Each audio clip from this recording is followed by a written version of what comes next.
عورت کوشش ضرور کرتی ہے جو اچھی سمجھدار سنجیدہ متین خاندانی تربیت کے ماحول سے گزری ہوئی خواتین ہیں کہ وہ اپنے مزاج کو اپنی طبع کو اپنے شوہر کی رضا میں گم کر لیں، اور ایسی عورتیں ہی خوشگوار زندگی کا لطف اٹھا سکتی ہیں اور پھر اس کے اثرات اولادوں پر مرتب ہوتے ہیں۔ اور مرد کے حقوق کو بیان کرنے کے لیے اللہ کے محبوب علیہ السلام نے جو تمثیل بیان فرمائی ہے اور جو پیرایہ گفتگو حضور نے اختیار فرمایا ہے، اس سے بہتر ہو ہی نہیں سکتا۔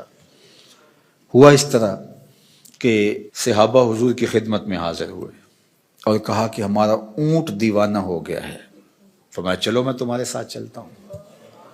صحابہ کہتے ہیں ہم ڈرے، کیونکہ اونٹ جب دیوانہ ہو جائے تو پھر اس کو سنبھالنا آسان نہیں ہوتا اور وہ سخت حملہ آور ہوتا ہے۔ تو خیر حضور تشریف لے گئے، ہم بھی حضور کے ساتھ تھے۔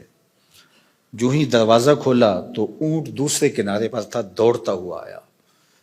تو حضور کی زندگی کتنی قیمتی ہے، تو صحابہ کے سینوں میں دل تھر تھر کانپنے لگے، لرزہ بر اندام تھے کہ جانور ہے نقصان نہ پہنچا دے۔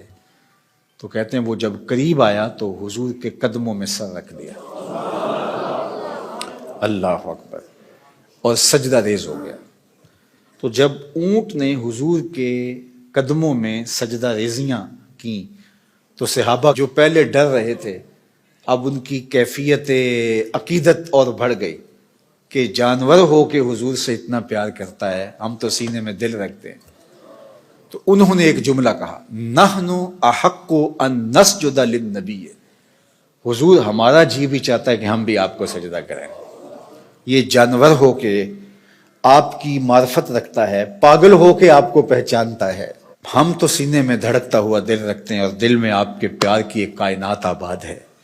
تو پھر ہماری پیشانیوں کے اندر بھی سجدے ٹپک رہے ہیں، ہم بھی آپ کو سجدہ کرنا چاہتے ہیں۔ تو آقا کریم نے فرمایا اگر میری شریعت میں سجدہ جائز ہوتا تو میں بیوی کو حکم دیتا کہ شوہر کو سجدہ کرے، لیکن کسی کے لیے سجدہ روا نہیں رکھا گیا۔ تو یہ حضور نے سجدے کی ممانعات کو بھی بیان کر دیا اور شوہر کے جو حق ہیں بیوی کے اوپر ان کو بھی بیان کر دیا۔ تو اس سے بہتر انداز گفتگو کا تکلم کا نہیں ہو سکتا جو اللہ نے اپنے محبوب کو عطا کیا۔ اسی لیے ایک دن میرے حضور علیہ السلام نے فرمایا انا افصح العرب، بات کرنے کا جو سلیقہ میں جانتا ہوں کوئی جانتا ہی نہیں ہے، گفتگو کا طریقہ جو میں جانتا ہوں وہ کوئی جانتا نہیں ہے۔ یعنی ایک جملے سے ان کی نفی بھی کی اور یہ بھی بتایا اگر جائز ہوتا تو شوہر کے لیے بیوی کو سجدے کا حکم دیتا۔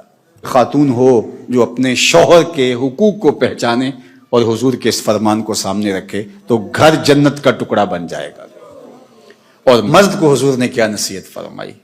مرد کو کہا کہ عورت کی اگر کچھ باتیں تجھے ناپسند ہوں تو اس بات کو دیکھو جو تمہیں پسند ہو، اللہ اکبر۔ اور میں کہا کرتا ہوں نکاح کے بعد یا تو شوہر اپنا گھر چھوڑ کے خاتون کے ساتھ چلا جائے یا خاتون گھر چھوڑ کے شوہر کے ساتھ آئے، دونوں میں سے ایک تو ہوگا، لیکن یہ قربانی مرد نہیں دیتا، یہ عورت دیتی ہے۔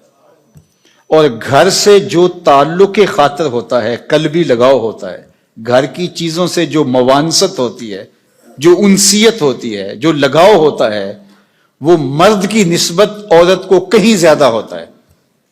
گھر اس کے لیے ایک عقیدت گاہ ہوتا ہے، لیکن اس بسے ہوئے گھر کو، آسودہ گھر کو کون چھوڑتی ہے؟ خاتون۔ کس کے لیے چھوڑتی ہے؟ شوہر کے لیے۔ مرد صرف یہ ذہن میں بٹھا لے کہ میرے لیے اس نے جہان چھوڑ دیا تو اس کی بہت ساری غلطیوں سے وہ درگزر کرے گا۔